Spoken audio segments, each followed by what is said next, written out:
May the words of my mouth and the meditations of all of our hearts be acceptable in your sight, O Lord, my rock and my redeemer. You know, it's been a beautiful week at Emmanuel as we've started our process of reopening and reconnecting.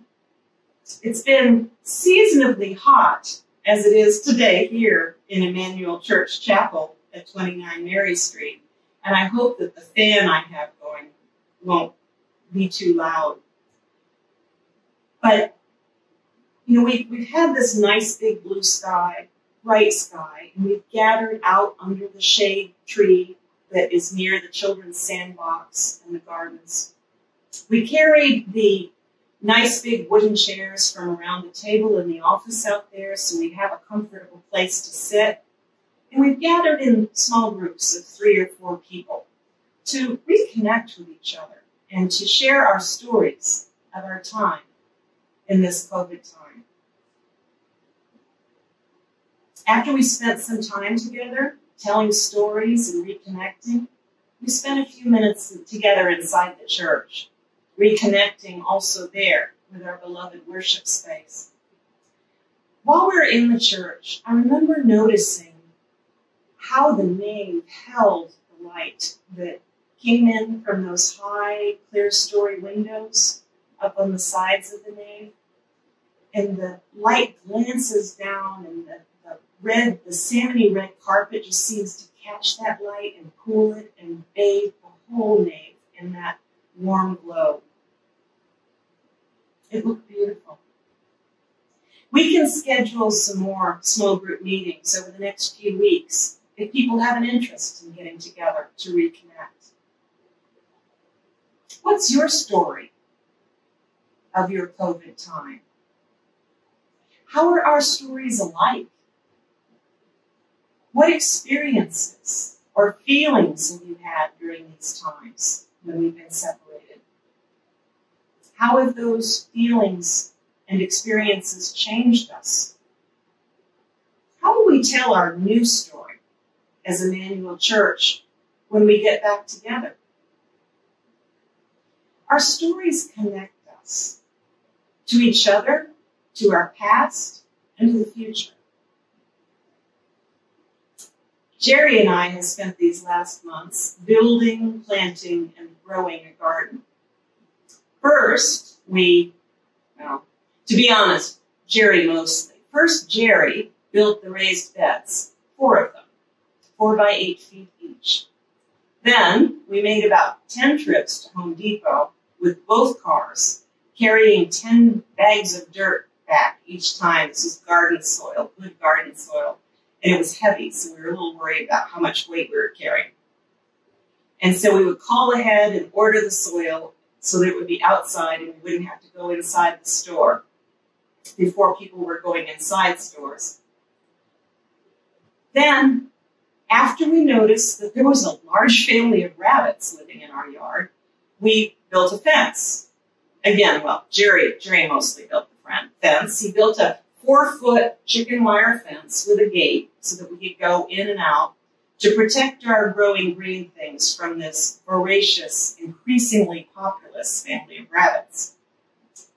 Then we direct seeded the cold weather vegetables, lettuce, arugula, sugar snap peas, and Swiss chard that could be sown directly outside in Rhode Island's Zone 6. And at the same time, I learned something from the EDS kids. Remember, EDS was doing online learning beginning in early March. I guess it was right around the 15th of March.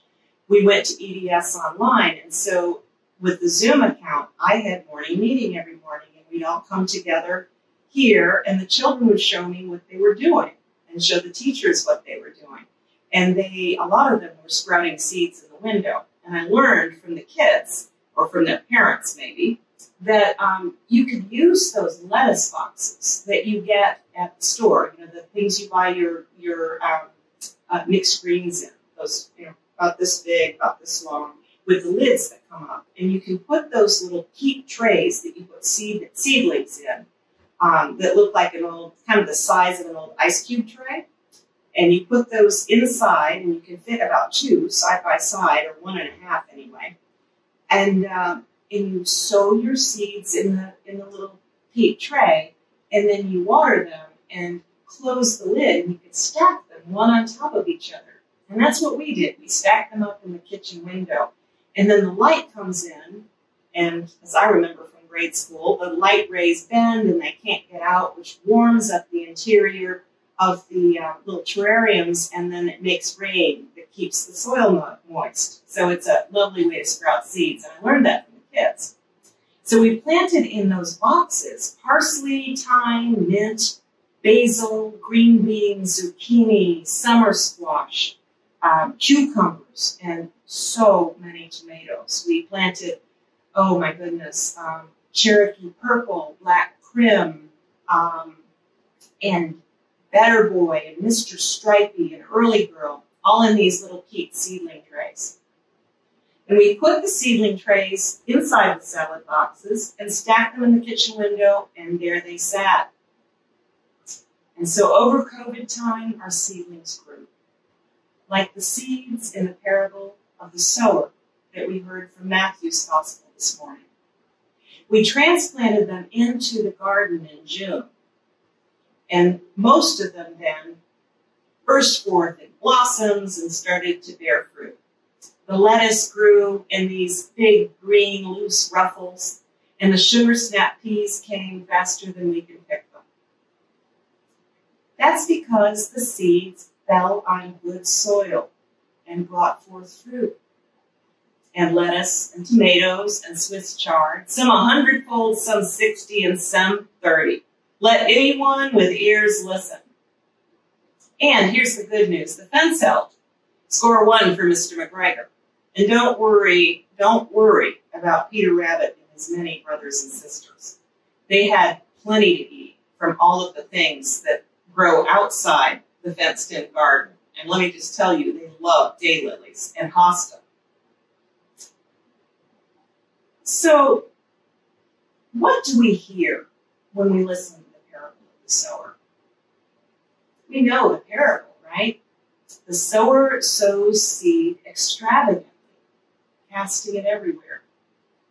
Some of the seeds fall in the garden path, and the seed that falls in the garden path, the birds come, and they eat it up, so it doesn't grow. I saw a lot of birds out in our garden eating the seed directly from the good soil, so I can see how that would be a problem.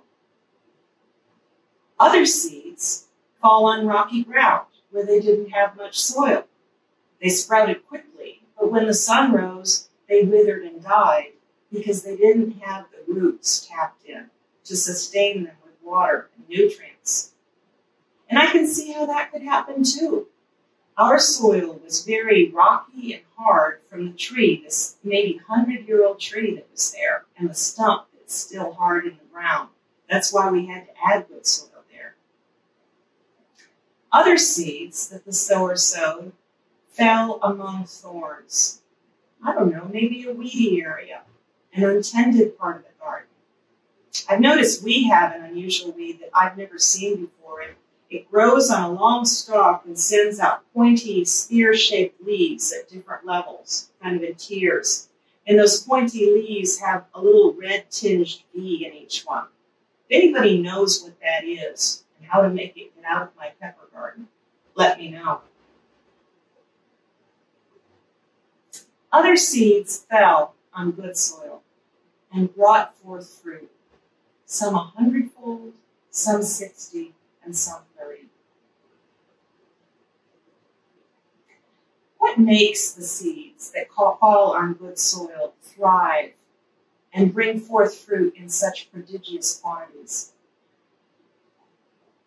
When I listen to the parable of the sower, thinking about cherries in my garden, and the birds, the hard rocky ground of the yard before we built the raised beds and added the garden soil, and also those weird weeds that want to take over my pepper garden, I think it's all about the roots. The seeds that fall on good soil grow deep roots, spreading, stretching, winding their ways through that rich, dark soil, seeking water like we seek nutrients and water of meaning and connection. Roots connect us to our place. We are rooted in the ground. We can reroot and plant ourselves in a new place, but we don't really take hold until we wind our roots into the nutrients of the soil and connect to the culture. Roots tap into deep meaning.